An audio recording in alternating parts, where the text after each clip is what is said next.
President Greg, members of the board, Ms. Yanahiro, Mayor Wozniak, NDNU faculty, staff, family, and of course my fellow newly minted graduates. Thank you. It is wonderful to be here. I'm so proud of this degree, the Master's in School Administration from Notre Dame de Namur University, which I gladly accept today alongside my fellow graduates in education, business, counseling, and the arts. These diplomas, for those of us in the graduate program, mean we're now ready to step forward in our chosen professions. But more deeply, I believe they do testify to values of ethical service and social justice, which you have heard discussed already today, and which run through every class I ever took here. Values that are enacted by the many, many NDNU graduates already serving in our communities, and values I think we can cherish for the rest of our lives. So today, I'd like to salute 4 deep principles, 4 of those values that I see across this university, 4 pillars, if you will. First, at Notre Dame, learning is lifelong. I'm a prime example of this one. At 45, I had no idea if I could actually go back to school. I'm one of those people who wrote college papers on a typewriter. Yep, if you catch me before 8 a.m., I may still confuse an iTouch with IHOP.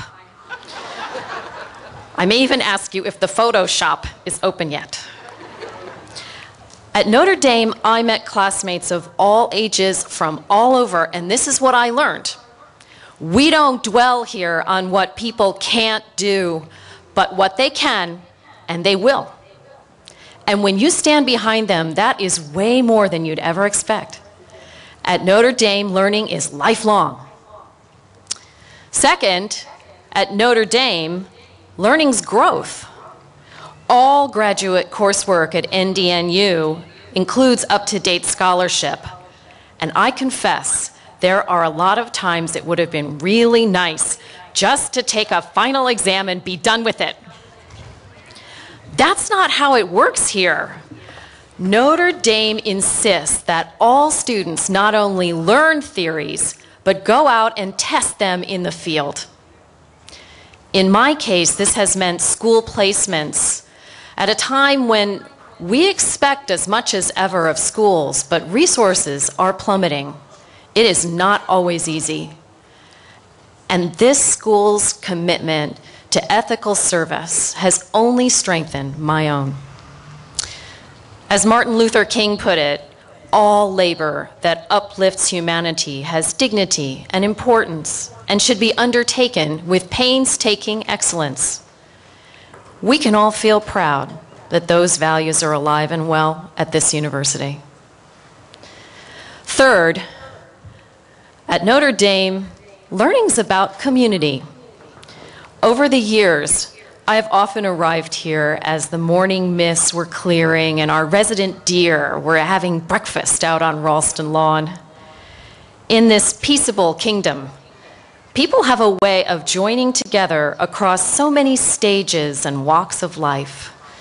One of my favorite examples is a paper quilt that Professor Kim Tolley and her students created in memory of a classmate who died, delivering a much-awaited child. The message is so clear. Every learner will always have a place in the generous quilt of Notre Dame. Fourth, and certainly not last, at Notre Dame, graduates get out and serve. The Sisters of Notre Dame de Namur devote themselves to compassionate, empowering service at home and around the world, and their inspiration abounds here. All over our community, Notre Dame graduates and faculty are working, giving, and leading in our hospitals, schools, civic organizations, and places of business. In fact, over the years, I've admired several NDNU faculty so much that they were a major reason I came here. I know that many of my fellow graduates can share similar stories of inspiration. So today, on behalf of NDNU's 2010 master's graduates, I say thank you for all of it. The growing, the community, the values of service, the way all of it adds up to make lifelong learning a spiritual pursuit. Now, let's not mince words here. These are deeply uncertain times. In the face of dwindling resources and world conflict, we will be called to challenges as great and inscrutable as any in history. And as American man of letters Oliver Wendell Holmes wrote more than a century ago, I think it is required of a man that he should share the passion and action of his time. How comforting to know that whatever happens, we have been raised up in this place. In the Gospel of Matthew, Jesus urged his followers to let your light shine before men. Around here, that's not just a statement of belief, that's a call to action. And so, my fellow graduates, let's go forward and share that anew. No matter how dark and foreboding the times, let's do it. Let's be the light of the world.